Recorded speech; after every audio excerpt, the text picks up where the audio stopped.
Sharp ചെയ്യുന്നതിൻ്റെ പ്രധാനപ്പെട്ട ഒരു ഘടകം എന്ന് പറയുന്നത് ഈ ഗുരുമുഖത്തിരിക്കുന്നതാണ്. അപ്പോൾ ഉസ്താദ് നമ്മളിലേക്ക് പകർന്നത് ആ കിതാബിലുള്ള വിവരം മാത്രമാണോ? അല്ല, പിന്നെയോ നമ്മളെ ലൈഫ് മുഴുവൻ ഉസ്താദ് ഇങ്ങനെ ശരിക്കും ഇങ്ങനെ ഷേപ്പ് ചെയ്യും അല്ലേ? നമ്മളെങ്ങനെയായിരിക്കണം, നമ്മളെങ്ങനെ ഡ്രസ്സ് ധരിക്കണം അല്ലേ, നമ്മളെങ്ങനെ സംസാരിക്കണം, നമ്മളെങ്ങനെ സംസാരിക്കരുത്, ഇങ്ങനെ ഓരോന്ന് പറഞ്ഞു തരില്ല ഉസ്താദ്. ഓരോന്ന് കൃത്യമായി ചിലപ്പോൾ ഉസ്താദിൻ്റെ ഉസ്താദിലേക്ക് പോകും അല്ലേ? ഉസ്താദിൻ്റെ ഉസ്താദ് എങ്ങനെയായിരുന്നു എന്ന് പറയും, ഉസ്താദ് എങ്ങനെയായിരുന്നു ദർസിൽ പഠിച്ച കാലം എന്ന് പറയും. എനിക്കറിയില്ല കേട്ടോ, അള്ളാഹു ആയാലും. ഇത് പറയുന്നതിന് താല്പര്യം എന്താ? ഉസ്താദിന് ദർസ് സംഭവമായിരുന്നു പറയാനാ? അതിൻ്റെ ആ താല്പര്യങ്ങളൊന്നുമില്ല. പിന്നെ എങ്ങനെയാ ആ ദർസിൽ നിന്ന് കിട്ടേണ്ട ചില വാല്യൂ, ചില മൂല്യങ്ങൾ ഉസ്താദിന് കിട്ടിയത് നിങ്ങളുടെ ലൈഫിൽ ഉണ്ടാകണമെന്ന് ഉസ്താദ് ആഗ്രഹിക്കുന്നു. ഇതല്ലേ സത്യം? ഇതല്ലേ സത്യം? അപ്പോൾ ആ സമയത്തിന് വേണ്ടി എന്ത് ചെയ്തു? ഇത്തരം മൂല്യങ്ങൾ നിങ്ങളിലേക്ക് പതുക്കെ പകർന്നു തരും. അപ്പോൾ നിങ്ങൾ മനസ്സിലാക്കും, അല്ലാ നമ്മളെ ഉസ്താദും അങ്ങനെ തന്നെ ഇരുന്നു, അപ്പോൾ നമ്മളും ഇങ്ങനെയാകേണ്ടതാണ്. അങ്ങനെ നമ്മളിൽ തന്നെ ഒരു രൂപമാറ്റം സംഭവിക്കുന്നതാണ് ശരിക്കും ഗുരുമുഖത്തിരുന്ന് പഠിക്കുന്ന പഠനം എന്ന് പറയുന്നത്. രണ്ടാമത്തെ ഒരു സാധനങ്ങൾ പറയുന്നത് നിങ്ങൾക്ക് യാത്രകളാണ്. യാത്രകളിലൂടെ നമ്മൾ ഒരുപാട് കാഴ്ചകൾ കാണുന്നതാണ്. പിന്നെ നിങ്ങൾ പറഞ്ഞത് പുസ്തകങ്ങളാണ്, വായനയിലൂടെ നിങ്ങൾ അറിയുന്നതാണ്, ആശയവിനിമയത്തിലൂടെ അറിയുന്നതാണ്. കുറേ സംവിധാനങ്ങൾ നമുക്ക് വിജ്ഞാനം നേടാനുണ്ട്. വിജ്ഞാനം നേടിയിട്ടില്ലെങ്കിൽ എന്താ സംഭവിക്കുക? വിജ്ഞാനമൊന്നുമില്ല, ഒരു വിവരമില്ല.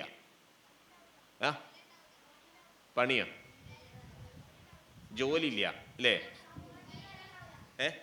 സമൂഹത്തിലൊരു നിലയും വിലയും ഉണ്ടാവില്ല. ഏതൊരു സാധനത്തെക്കുറിച്ച് നമുക്ക് എന്തെങ്കിലും ഒന്ന് അറിയണ്ടേ അല്ലേ? ഒന്നും അറിയാത്തൊരു മനുഷ്യനായാൽ പിന്നെ നമുക്ക് എന്ത് ചെയ്തു? ഒരു നിലയും വിലയും ഉണ്ടാവില്ല. അത് നമുക്ക് ഏറ്റവും നന്നായിട്ട് സമൂഹത്തിൽ ഇപ്പം എന്ത് നടക്കുന്നു എന്ന് അറിയണം അല്ലേ? ശരി ഏതാണ്, തെറ്റ് ഏതാണെന്ന് മനസ്സിലാക്കാൻ കഴിയണം. ഏതാണ് ശരി, ഏതാണ് തെറ്റ്, ഇതറിയണ്ടേ? ഇതറിയണോ? ശരിയും ശരികേടും അറിയണം. ഓരോ കാലത്തെയും സന്ദർഭത്തെയും സ്ഥലങ്ങളെയൊക്കെ കുറിച്ച് നല്ല ധാരണ വേണം. ഇതിനാണ് ശരിക്കും നമുക്ക് എന്ത് ചെയ്ത് വിവരത്തിൻ്റെ ഒരു പ്രസക്തി എന്ന് പറയുന്നത്. ഓരോന്നും മനസ്സിലാക്കി വെക്കാം. അങ്ങനെ മനസ്സിലാക്കി വെക്കുമ്പോഴാണ് നമ്മൾ അപകടങ്ങളിൽ ചാടാതെ നമുക്ക് മുന്നോട്ട് പോകാൻ കഴിയുള്ളൂ. അപകടങ്ങളിൽ ചാടാതെ ജീവിക്കണമെങ്കിൽ നല്ല ധാരണ ഉണ്ടായിരിക്കണം. അതിന് നമ്മൾ നേരത്തെ പറഞ്ഞു, ഒന്ന് നല്ല കേൾവിയിലൂടെ, ആശയവിനിമയത്തിലൂടെ, വായനകളിലൂടെ നമ്മൾ പഠിക്കണം. വായിക്കാൻ നിങ്ങൾക്ക് ഇഷ്ടമാണോ?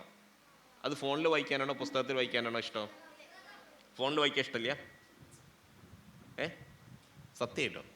ഫോണിൽ വായിച്ചാലല്ലേ നമുക്ക് കുറച്ചുകൂടി ഒരു എനർജറ്റിക്. പുസ്തകം വായിച്ച് പെട്ടെന്ന് ഉറക്കം വരില്ലേ? ചില ആൾക്കാരുണ്ടില്ല, ആ പുസ്തകത്തിൽ തന്നെ കിടന്നുറങ്ങും വായിച്ചാണ്ട്. ഡിക്ഷണറി കാണാൻ തലക്കച്ചാണ് അങ്ങനെ ഉറങ്ങണത്. ആ ഉറങ്ങണതിൻ്റെ ഇടയ്ക്ക് ഒരു 1000 വാക്കൊക്കെ ഒറ്റയടിക്ക് കയറി പോന്നാൽ അങ്ങനെ കുറേ ആൾക്കാരുണ്ടാവും. നിങ്ങൾ അങ്ങനെ ഉണ്ടോ? പുസ്തകം എടുക്കുമ്പോൾ തന്നെ ഉറക്കം വരിക, കണ്ണ് അടയുക, ക്ഷീണം വരിക, ചടപ്പാകുക, അങ്ങനില്ല? പുസ്തകം വായിക്കുമ്പോഴാണോ കുറച്ചുകൂടി അല്ലേ ഊർജം വരുന്നത്? 2 തരം ഉണ്ടോന്നുണ്ട് ആൾക്കാർ അല്ലേ? 2 തരം ആൾക്കാരുണ്ടോന്നുണ്ട് ഇവിടെ. ഫോണിൽ വായിക്കുമ്പോൾ അത്ര പെട്ടെന്ന് ഉറക്കം വരില്ലല്ലോ. ഫോണിൽ വായിക്കുമ്പോൾ അത്ര പെട്ടെന്ന് ഉറക്കം വരുമോ? നെറ്റില്ലെങ്കിലൊക്കെ വരുമോ? സാധാരണ നെറ്റ്വർക്കൊക്കെ ഉണ്ട്, നല്ല ഉഷാറാണെങ്കിൽ ഫോണിൽ വായിക്കാനല്ലേ കുറച്ചുകൂടി രസം. സ്ക്രോൾ ചെയ്ത് ഇങ്ങനെ സ്ക്രീനിൽ വായിക്കുമ്പോൾ രസമല്ലേ? Yes or no? എന്താണ് യെസ് ഓർണോ ചോദിക്കുമ്പോൾ നോ യെസ് എന്ന് പറയുന്നുണ്ടല്ലേ? ഏതായാലും വേണ്ടിയില്ല. ഇത് രണ്ടും വായിക്കാൻ പറ്റുന്ന ഉപാധിയാണ്.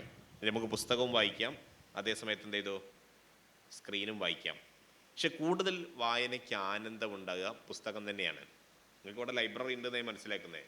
നിങ്ങളൊരു മാസത്തിൽ പുസ്തകവും അതിൻ്റെ ഇത്ര പുസ്തകങ്ങളൊക്കെ വായിക്കുന്നുണ്ടെന്ന് അറിയുന്നത് ഇല്ലേ? ഒരാൾ ഇപ്പോൾ വായിച്ചുകൊണ്ടിരിക്കുന്ന ഒരു പുസ്തകത്തിൻ്റെ പേര് പറയാം. ആരും ഒരാൾ പറയും, പ്ലീസ് യു. ഉറക്ക പറയണ്ട, ഞാൻ കേൾക്കുന്നില്ല. കുഞ്ഞുണ്ണി മാഷ എന്താണ്? ഉറക്ക പറഞ്ഞോളി, കേൾക്കുന്നില്ലേ? ഞാൻ കേൾക്കുന്നില്ല. നിങ്ങളാരും കേട്ടോ? നിങ്ങൾ കേട്ടോ? എന്താണ് പറഞ്ഞത്? നിങ്ങൾ ഉറക്ക പറഞ്ഞാണ്. കുഞ്ഞുണ്ണി തന്നെയാണ് അല്ലേ? കുഞ്ഞുണ്ണി മാഷ കുറച്ച് ദിവസം ഓക്കെ, അൽഹംദുലില്ലാ. വായിച്ചു കഴിഞ്ഞോ? അതിൽ കവിത ഉണ്ടോ, കഥ ഉണ്ടോ? കവിത ഉണ്ട്, കഥയാണ്. കുഞ്ഞുണ്ണി മാഷെ കുറിച്ചുള്ള കഥയാണ്. കുഞ്ഞുണ്ണി മാഷ എഴുതിയതാണ്. ഓക്കെ, അൽഹംദുലില്ലാ. നെക്സ്റ്റ്. പിന്നെ ആരെങ്കിലും ഒരാൾ കൂടി പറഞ്ഞേ. പറയൂ പ്ലീസ്.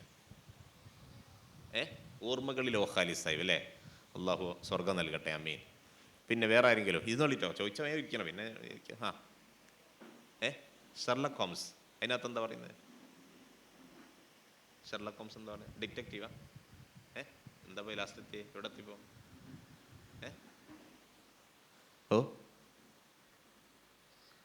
എവിടെ എത്തിനല്ലേ, അങ്ങനെ ഒരു പ്രത്യേക രസത്തിൽ വായിച്ചു പോകുമോ? ആയിക്കോട്ടെ, നെക്സ്റ്റ്. പിന്നെ അടുത്തൊരാളെ. ഓ, കേട്ടില്ല. തിളങ്ങുന്ന ഹൃദയങ്ങൾ. ഏ, പിളരുന്ന ഹൃദയങ്ങൾ. അതാരതാ? ആരെഴുതിയ? ആരെഴുതിയ പുസ്തകം ചോദിച്ചില്ല? Yes, okay. ഇനി ഉണ്ടോ വേറെ ആരെങ്കിലും? പിളരുന്ന ഹൃദയങ്ങൾ. ദെൻ വേറെ ആരെങ്കിലും ഉണ്ടോ? ആ, ഒരാൾ കൂടി പ്ലീസ്. യു. നബി ചരിത്രം അല്ലേ? ആരെഴുതിയ പുസ്തകം? മജീദ് അരിയല്ലൂർ. അപ്പോൾ നിങ്ങൾ പുസ്തകം വായിക്കണ്ടേ? എല്ലാവരും വായിക്കുന്നുണ്ട് അല്ലേ? എല്ലാവരും വായിക്കുന്നുണ്ട്, അൽഹംദുലില്ലാ, സന്തോഷം.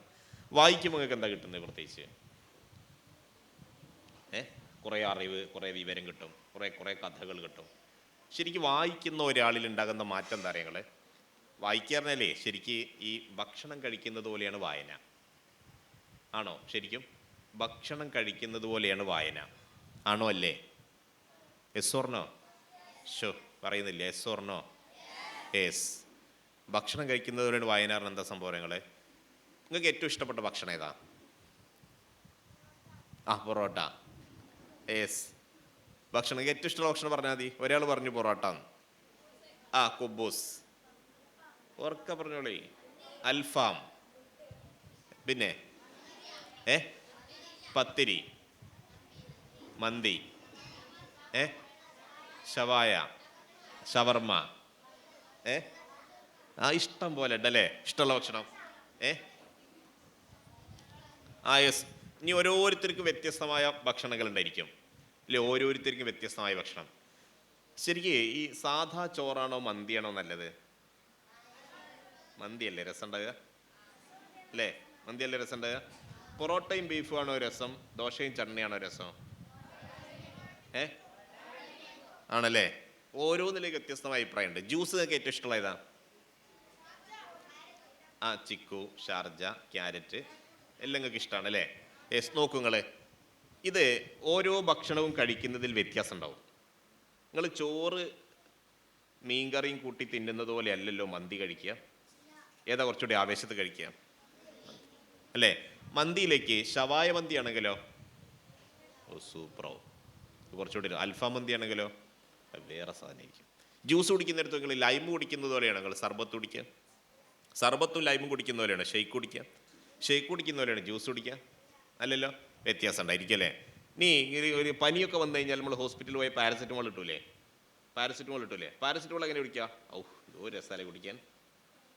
പാരസെറ്റമോൾ കുടിക്കാൻ ഇഷ്ടമാണോ? അല്ല, പിന്നെ എങ്ങനെ ചെയ്യുക? പക്ഷെ കുടിക്കാതിരിക്കാൻ പറ്റൂല പാരസെറ്റമോൾ, കാരണം പനി വരും. ഞാൻ ഇപ്പോൾ 4 ദിവസം പിന്നെ എനിക്ക് എന്ത് ചെയ്തു? തലവേന.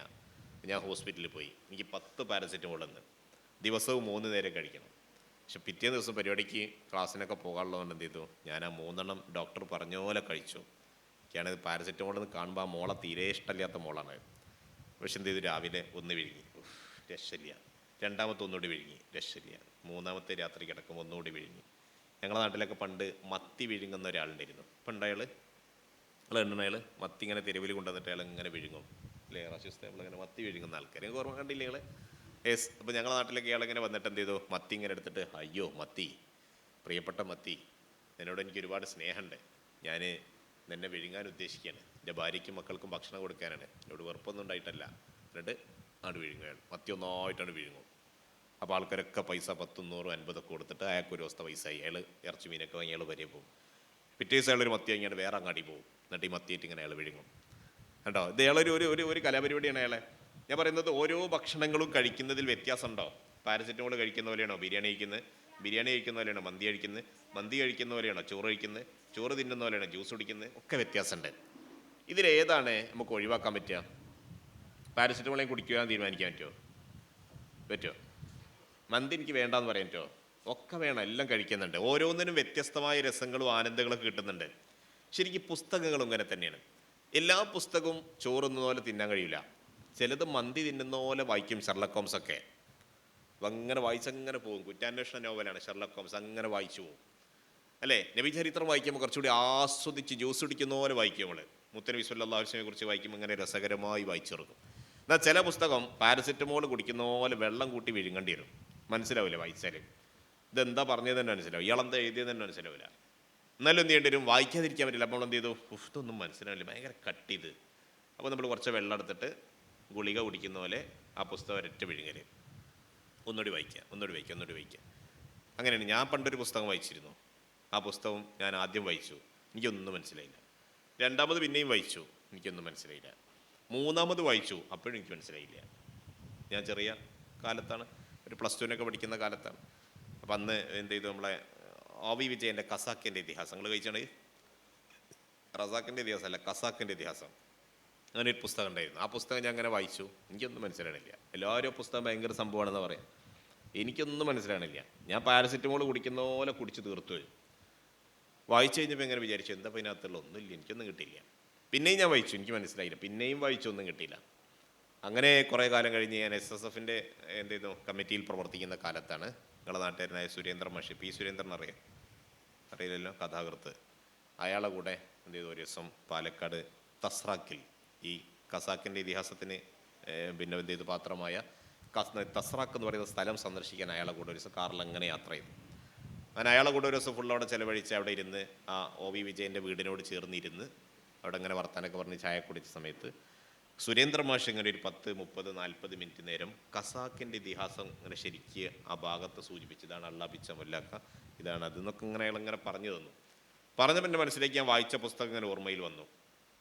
പണ്ടേതോ കാലത്ത് അള്ളാ പിച്ച മുല്ലാക്ക ഞാൻ വായിച്ചണല്ലോ, ഞാൻ കേട്ടണല്ലോ, ഇങ്ങനെ എൻ്റെ മനസ്സിലേക്ക് ഇങ്ങനെ ഓർമ്മകൾ. അങ്ങനെ സുരേന്ദ്രൻ മാഷ് ഒരു 40 മിനിറ്റ് അവിടെ കാര്യങ്ങളൊക്കെ പറഞ്ഞ് ഞങ്ങൾ തിരിച്ച് ഭക്ഷണമൊക്കെ കഴിച്ച് രാത്രി വീട്ടിലെത്തിയതിനു ശേഷം ഞാൻ കോഴിക്കോട് പോയിട്ട് ഖസാക്കിൻ്റെ ഇതിഹാസം എന്നുള്ളൊരു പുസ്തകം സ്വന്തമായിട്ട് മേടിച്ചിട്ട് ഞാൻ വായിച്ചു നോക്കിയപ്പം അപാര പുസ്തകമാണ്. അപ്പോൾ എന്താ കാര്യം, നേരത്തെ എനിക്ക് മനസ്സിലായിട്ടുണ്ടായിരുന്നില്ല. നേരത്തെ എനിക്ക് മനസ്സിലായിട്ടുണ്ടായിരുന്നില്ല. അപ്പോൾ ഞാൻ ആ പുസ്തകത്തിന് മാർക്കിട്ടു, പുസ്തകം പോരാന്ന്. പിന്നെ ഞാൻ എന്ത് ചെയ്തു, ആ പുസ്തകത്തിൻ്റെ കഥാപാത്രങ്ങളെ, അതിനകത്ത് പരാമർശിച്ച കാര്യങ്ങളെ നേരിട്ട് അനുഭവിച്ചു. ഇതാണ് നിങ്ങൾ നേരത്തെ യാത്ര എന്ന് പറഞ്ഞേ, ഞാൻ നേരിട്ട് പോയി അനുഭവിച്ചു. സുരേന്ദ്ര മാഷൊക്കെ എനിക്ക് പറഞ്ഞു തന്നു. പിന്നെ ഞാൻ വായിച്ചു നോക്കി, ആ പുസ്തകം അടിപൊളി പുസ്തകമാണ്. അപ്പോൾ ആ പുസ്തകം എൻ്റെ അടുത്ത് സ്വന്തമായിട്ടുണ്ട്. അപ്പോൾ ഞാൻ എങ്ങനെയാണ് പുസ്തകം വായിച്ചു നോക്കിയാൽ, ജ്യൂസ് കുടിക്കുന്ന പോലെയാണോ, മന്തി കഴിക്കുന്ന പോലെയാണോ, പാരസെറ്റമോൾ കുടിക്കുന്ന പോലെയാണ്. അത് കുടിച്ചിട്ട് കഴിഞ്ഞാൽ പിന്നെ അതിൻ്റെ എഫക്റ്റ് എന്തെങ്കിലും ഉണ്ടായേണ്ട അസുഖമൊക്കെ മാറും. ഇതേപോലെ ആ ഒരു പുസ്തകം വായിച്ച് പിന്നെ എപ്പോഴെങ്കിലും ഉപകാരപ്പെടും. വായിക്കുന്ന ഒരാൾ ശരിക്കും അയാളുള്ള ഭാഷയിൽ